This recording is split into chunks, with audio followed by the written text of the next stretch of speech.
Morning world, it's the 4th of April 2018. It's about midday 30 UK time, and this is an update looking at the horoscope of Theresa May, the UK Prime Minister.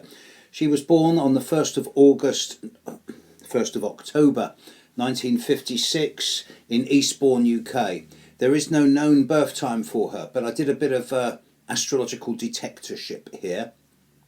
The moon changed sign on the day that she was born. If she was born after 9:30 a.m. in the morning, she was born with the moon in Virgo. Before 9:30, the moon in Leo. She always wears flamboyant clothes. She's hot on her shoes. She always has a very dominant and prominent hairstyle. So at first thought, my thought was she got the moon in Leo. But then I did a bit of sort of working out and I thought, yeah, but she's very analytical, very detailed, very fussy. So I put her with the moon in Virgo.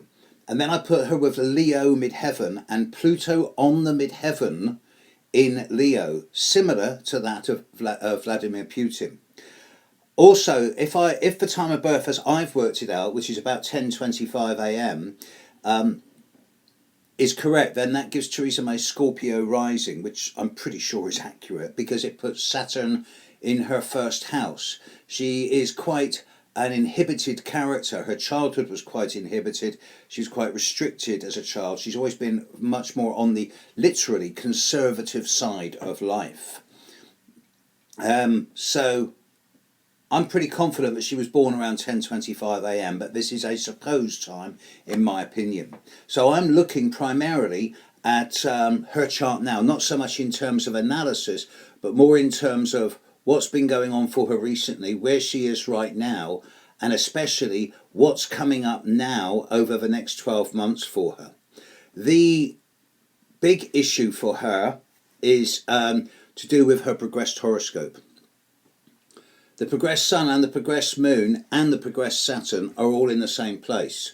And it seems to me, from an astrological perspective, that somewhere between the next 1 to 5 months, she's going to be making some pretty large scale, long term, big decisions around her own personal future in a way that will surprise quite a lot of people. I don't think she's going to quit her job. She's going to see Brexit through to the end, even if she doesn't personally agree with it.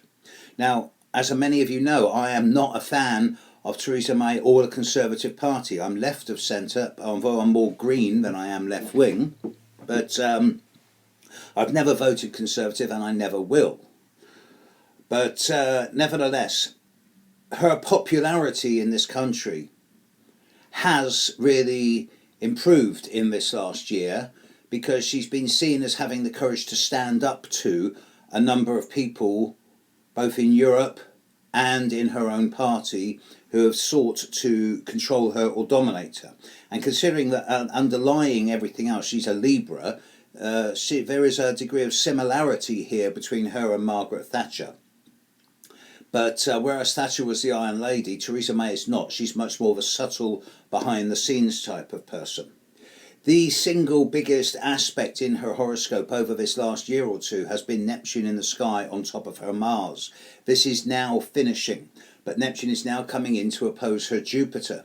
So I honestly question whether she really believes in her own philosophies and beliefs, and whether over the coming 6 months or so she may find that her own emerging new beliefs and philosophies are at odds with what she's trying to do in terms of leading this country.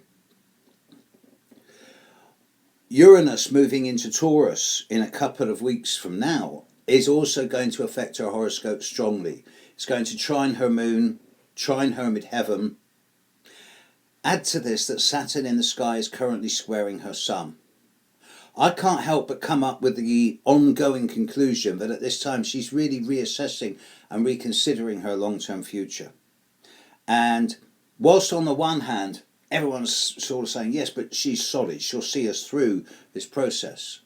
I'm looking at her chart and I'm thinking, you know what?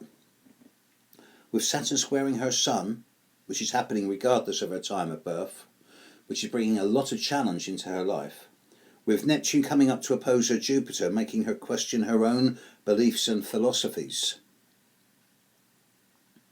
and with a progressed moon and progressed sun and progressed Saturn all coming up to the same place, I think she's on the point of making a big decision which is going to surprise a lot of people. Now, at any time so far in this year, if you'd said to me, what's the chances of Theresa May still being in power by the end of 2018, I would have said 90, 95%. But having seen her chart now, I'm suggesting it's dropped considerably. And I think the chances of her still being around in charge of the Conservative Party by the end of this year are now only about 65-70%. Of course, this will then lead to the question of who takes over and where does that leave British politics. All over the bloody place, if you ask me.